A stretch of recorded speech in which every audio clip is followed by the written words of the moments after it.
Welcome to Transcendent. I'm Joe, and I'm the dad. And I'm Raya, and I'm the daughter. I can't believe how fast summer has been going. I'm not going to say it's almost fall, but we're getting there. Don't give it up yet. I like summer right now. Let's keep it as long as we can. That makes sense to me. And let's keep this podcast going as long as we can.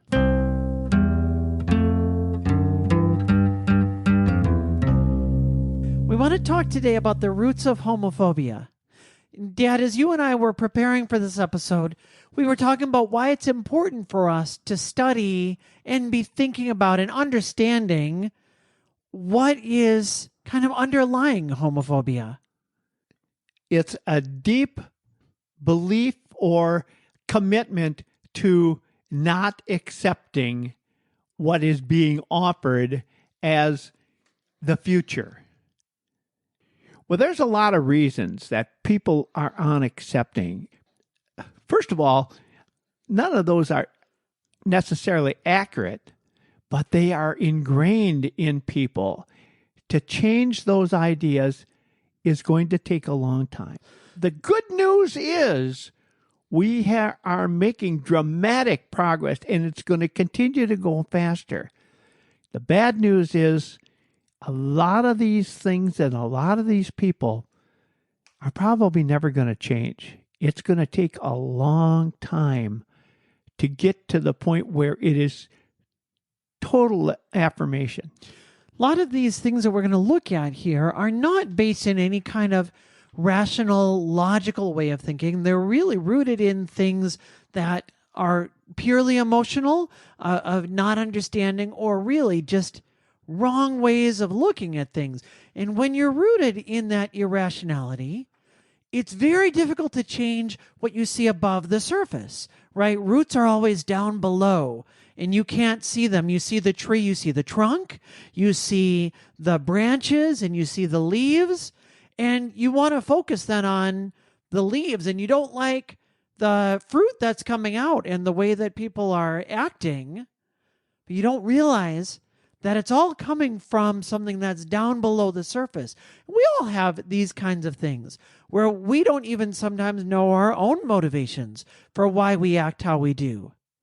But there's underlying things that when you test it can oftentimes be shown to be not true. But until you really get to the root, you're not going to really take the whole thing down. I think of it a little bit like a Jenga tower. You played Jenga before? Yes.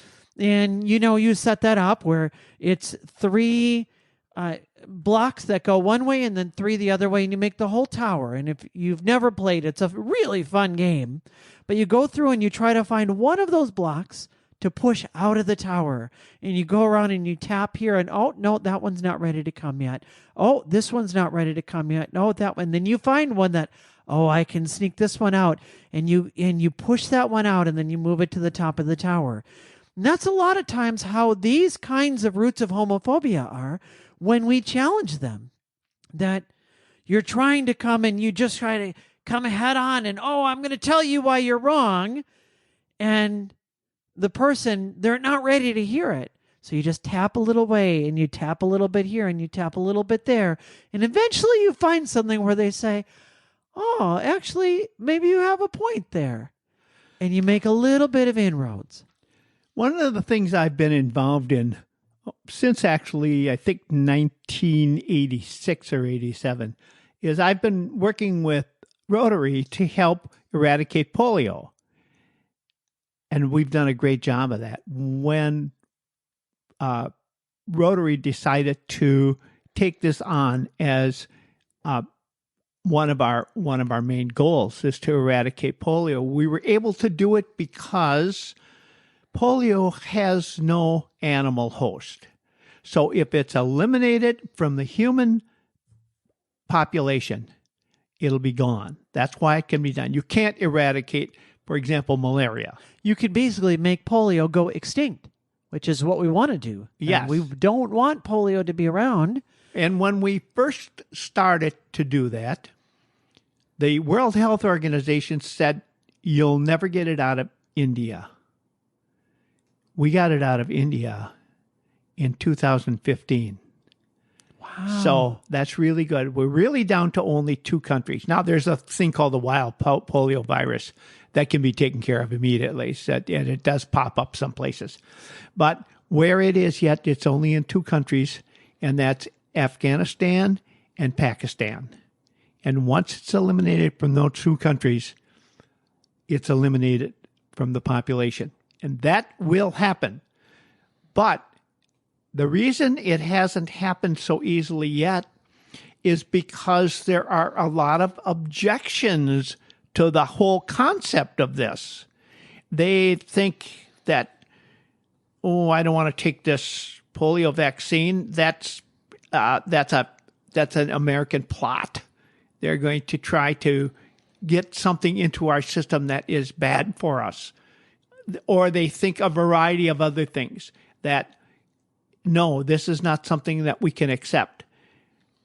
When they were going into some of the tribes in Africa, it was difficult convincing people that that was something that they needed or that they wanted or that they were willing to accept.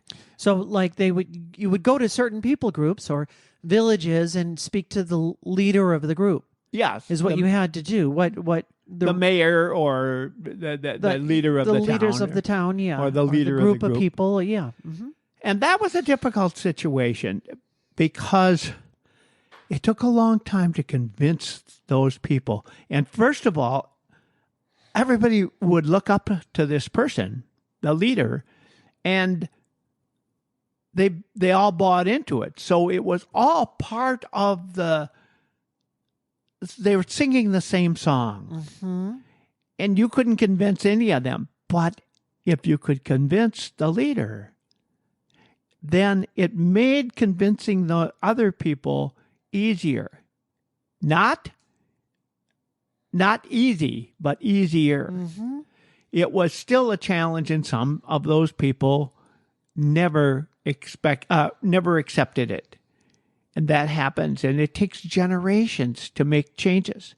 So when we look at LGBTQ people and we look at how others see the LGBTQ community, they have a lot of reasons that it's difficult for them to accept or would even consider. So we want to take a look at some of those things. A lot of the same as we've seen with any other kind of social movement. For instance, the way that things have changed on race. And obviously, those two are very different. And there's some very important ways that race is different from LGBTQ plus issues. But if you look at how society has changed, if we go back 150 years, obviously there were very, very different views on the place of certain people and whether or not it was okay to enslave certain people. And then even when society changed and the laws of the land changed, you still had people, the old holdouts that were keeping those Jim Crow laws and still trying to push through things that people should know are unjust, and yet they convince themselves irrationally that this is okay, and they gave all kinds of reasons. We're going to look at some of the roots here of why people continue to hang on to homophobia. First of all, I would say because of a lack of education. Now, that could be a lack. They might have a master's degree, but if they have a lack of education on something you're talking about, they don't really know anything about the LGBTQ community. They don't understand what it stands for. And arguments that they use often, or always actually, are not really correct. When you don't know, maybe you don't know anybody and you've never heard stories and you've never educated yourself. We all have things that we're not educated about. Yes. I don't know about lots of things. And you could educate me and say, here's something that you didn't know about people in other parts of the world, or a disease that you didn't know about, or any of thousands, millions of different things. This is one of those things. But when the issue affects you, you notice it when other people are not educated on it. We had a situation like that at dinner this evening. You picked up a peach and you said, I'll wash yours and I'll wash mine. Now, maybe I'm a person who doesn't wash my peach. And you think, what? You don't wash your fruit? Well, don't you know that this is something that is critical, that you should be doing that? Hey, I haven't been washing my fruit all my life. Why should I change now? I'm 80 years old. Now, I'm exaggerating because I do wash my fruit, but you get the point. All kinds of things. And you never know when there's something you don't know because you don't know it. Yeah, that's and right. This is really what we're talking about here. When there's a lack of education, it's really people holding on to stereotypes and misconceptions that have never been challenged before. And that can be one of the real critical roots underlying homophobia. Another one would be, and we talked a lot about this, would be religious beliefs. You have people that have never really thought deeply or thought through a lot of their religious beliefs, or maybe they have thought through and have become really convinced that their way of looking at things lines up with a homophobic viewpoint in a way that maybe 150 years ago, people might have thought that their viewpoint lined up with a justification of slavery. And when you really look at it, you recognize how much harm it's causing to people. There's really no more reason to believe in those religious arguments or those theological arguments than there is for any other unjust way of treating people. And yet, people that have never really critically thought through that can end up keeping that as one of the roots that keeps their homophobia and keeps it not just their own, but in society, keeps it going. Well, another one that's pretty common is people with political ideologies. And those political ideologies often just are part of, I'm part of this group. Well, that's what we think. And so I'm part of this group, and this group thinks like this. So I guess I do too. It's really not something I ever thought about before. But all of a sudden, you're telling me, well, we don't believe in this. Oh, we don't? Okay, I'm in. And that's kind of how I think we as people tend to follow other people. I'm part of this group, and because I'm part of this group, I agree with almost everything you say, so I guess I agree with this too. I hear sometimes stories about how people will get sucked into hate groups. Yes. And I think, what is the appeal of that? And yet you find somebody who's disillusioned with life for some reason, and they get around people, and all of a sudden they have friends, and the friends say, they tell you such and such. But really, when you look at the scientific evidence, and then they will propose some goofy idea about the people that they hate and put some kind of spin on it, and all of a sudden somebody gets drawn into a white supremacist group or some other hate group. And when they come out, they really have to be deprogrammed as if they're coming out of a cult. And they say, I just really got sucked into this. I bought into this sort of sociological thing that it's kind of what everyone was doing. And I started to believe the lie just a little bit at a time. Mm-hmm. And all of a sudden there I was, and I was part of the group. And it's miserable. That's no way to live, to be angry about other people out there. That it's just a miserable, miserable life. It kind of reminds me of an organization. Oh, this is 60 years ago. Was Charles Manson. Oh yeah, and the Manson group. When Charles Manson had all these followers, they believed him. But I remember after it happened, I remember an interview with one of them on television. This is in the 60s. And the interviewer asked, well, did you think this was all okay? And the person that they were interviewing said, I know deep down inside, it just didn't seem right to me. But then I was a follower. And that's exactly how it was. Deep down inside, they knew it was wrong, but they never really looked at the fact that the emperor had no clothes. That is quite a challenge. The whole Manson situation, and another one was the, I think the Jim Jones situation, where they followed it, and I think there were people in that group, we'll never know, that thought, this just doesn't seem right to me, but I'm part of the group. Yeah. This is what we do. If you take an intro psychology class, one of the very first studies you'll hear about is called the Milgram experiment. And it's not one that could ever be replicated now because really it crossed some ethical boundaries. But at the time, they hadn't thought about that. What they did, they wanted to prove originally that Germans were more likely to follow authority even when it was wrong than other people would. So they wanted to test that theory, and they ended up being wrong. What they discovered is that all humans are likely to follow authority. What they did is they set up test subjects, and they said, we're going to choose you randomly. And one of the people was not actually a test subject. They were a plant. They were an actor that was part of the study. And they weren't really chosen randomly. The other participant, the quote participant, the person that was the plant, the actor, was given the role of being the actual test subject. And then the person that they were testing was told to sit in a chair. And they took the other person and hooked up electrical things to them, and they were going to give them electric shocks. And so they would ask this other person, who was the actor, certain questions, and when they would get the question wrong, then they told the person they were experimenting on, we want you to shock this person, so they'd have to hit the button.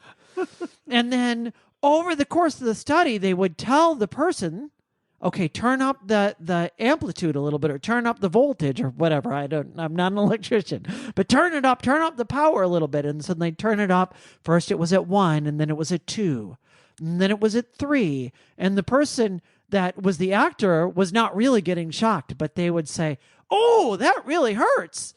And yet the person that they were studying would continue to push the button. And if the person who was told to push the button would say, am I really supposed to do this? They would turn and look. And the person that was conducting the study was told to say, you must fulfill the purpose of the assignment or something. It was just a command. You must continue this. And it would go up and up and up. And they wanted to see how far people would go before the actual test subject would break and would say, I can't do this anymore. Yeah. And they discovered that people were putting it all the way up to 10, as high as it could go. And the other person was screaming and saying, I'm about to die. My heart's going to give out. I have a medical condition, and this is and I can't take this anymore. Let me out. And yet the test subject, one after another, continued to push that button. Wow.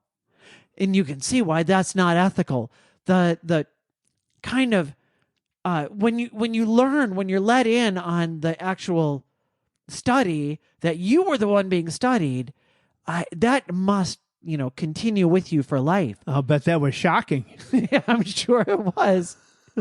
And so it's not something that you should do to people in order to saddle them with that kind of guilt. But the point is, humans do this. It's so easy to buy in and go along with what the group says. Hi, I'm Andy Barrett, a Lutheran pastor and a supporter of this podcast.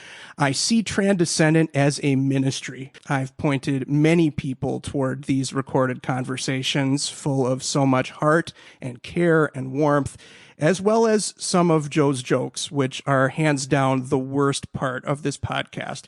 But even they make me smile. I'm one of the many genuinely blessed by Transcendent, and I encourage you to join me in supporting this podcast by giving as little as $3 a month. Go to transcendent.com and click support.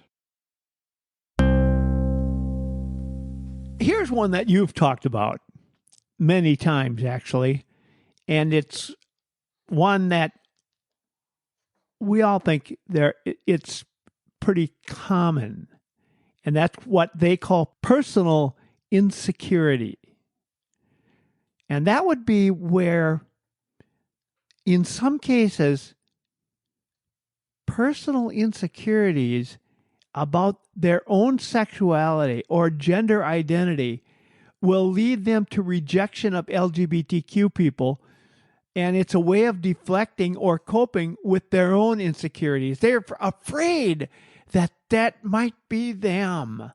And, I think I might have had some tendencies like this, but no, I'm pushing it out of my mind. And I don't want to hear anybody trying to tell me that this is okay, because I'm trying to convince myself it's not.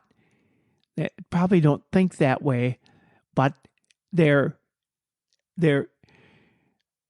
id will tell them Right.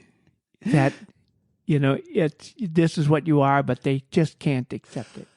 We see over and over again that we are hardest on other people when we perceive them to have the flaws that we think that we have for ourselves. So if you think that it's a flaw to be gay or to be bisexual or to have gender variation, and then you see somebody else that is not only manifesting what you perceive as that flaw, but reveling in it, it's very easy to get angry and to let your own internalized homophobia or internalized transphobia turn around and become anger, be manifested as anger towards them. And in fact, I'm convinced that just about every time that we see these people being especially angry, you see them preaching from the pulpit week after week after week about the grave sin that the homosexuals are committing. You know that guy is in the closet. Otherwise, why is it consuming that much of his time? You don't think about those kinds of things unless you can't help but think about those kinds of things. When you can't get away from it yourself, you can't help but have it become the topic of your next sermon because you can't stop thinking about it. Right. And that's exactly right. You can't stop thinking about it. And it's there. And when you hear about somebody else, it's just right in your face. It calls attention to it. I don't want to think about that anymore. It's like telling you, don't think about a pink elephant. Oh, shoot. There it is. And that's a good lesson for all of us. What are you judging people for? Probably there's something that, as they always say, when you point the finger towards somebody else, there's all the rest of your fingers pointing back at you. Yeah, that's true. So you can see that all these objections, and there's lots, really come down to a lack of knowledge about, is this really true? It's lack of education, which we started out with. It's joining in with other people that you want to be like. You are like them. Therefore, it's not, I'm part of this group that believes so. No, it's we believe. And you want to be part of we believe. You don't want to be, well, that group over there, yeah, they believe this kind of thing, so I think I should too. Mm-hmm. You don't think that way. You just think we believe. It's the fear of the unknown, isn't it? Oh, it is. I don't know what things would be like if I accept what you're saying, and it could destroy everything that I'm so invested in. And that can be very, very scary for people. And that's not a rational thing at all. It's just people really coming from that very deep place, that insecurity, that part of ourselves that's most primal, that perceives a threat and thinks, I need to either fight or run away. That fear of the unknown can be paralyzing. And until you recognize that there's no real danger there, it doesn't matter what logical arguments you give or how much truth you say. Somebody, when they're afraid irrationally of something, that's why we call it homophobia. It's an irrational fear of the unknown. When you recognize that gay and lesbian people are just like me, bisexual people just like me, we're all just people trying to make our way, and you recognize there's no danger there at all. The fear of the unknown is common in so many things. We talked a little bit earlier about whether or not you should take a vaccine for something. The fear of the unknown. What's that going to do to me? A variety of those kinds of things. This doesn't sound right. That's the fear of the unknown. And in some cases, it's true. There have been a lot of things that people have had a fear of, and they turned out to be right. And that is true. We have fear for a reason. Yes. It's important that humans have fear. I have a fear of heights for a very good reason, that if I didn't have a fear of heights, I could easily get myself up somewhere and think, oh, everything's fine, and I fall down and all of a sudden I die. That fear of heights is performing a really, really important function for me. Yeah, I guess it is. Yes. Fear is really, really important. And usually we're better off to be too afraid. If you're going to err on one side or the other, you're better off usually to be more afraid of something than you need to be, than to be not afraid enough of it. If I'm too afraid of lions, that's probably a good thing for me. If I'm not afraid enough, that could really cause some problems. Yeah, I have a grandchild that is afraid of dogs. I think he's getting over it now a little bit, but he never wanted to be where a dog was, and it was really difficult for him to be there. Even if it was a friendly dog, that was difficult. And I don't know. I assume he's getting over it now. But I know that can be a fear of anything can be very disconcerting for us. Mm-hmm. It can be really a tough thing to follow. You know, another thing we can talk about is that a lot of people will not accept LGBTQ things because it's not part of their family values. And their family values, I think, are kind of like the idea of this is what we do. This is our family. This is what we do. And if somebody would change, and the rest of the family is completely different, it's difficult for you because, hey, I support the family. It's out there, and these are the values that we believe, not that you believe, and I'm going to set myself out of that. I'm part of that family, and these are our family values. When you don't have that, it's sort of like you're trying to separate your family from you. And that's a difficult thing for anyone to accept. We're talking all about these social pressures. And this is one of those, and this is why a lot of people are so afraid to come out to family members. But it also works for people that should be allies and are afraid to be allies, because just for the same reason that people are afraid to come out, you might be afraid to express your allyship because, oh no, what is mama going to think? What's daddy going to think? Mm-hmm. What is everybody else going to think if I come out and show that I am an ally and I stand strongly for this? Well, what you might find is that they don't say anything at all. I think you were surprised both ways when you came out. I think people you thought were going to reject you didn't. And I think some people that you thought would accept you didn't.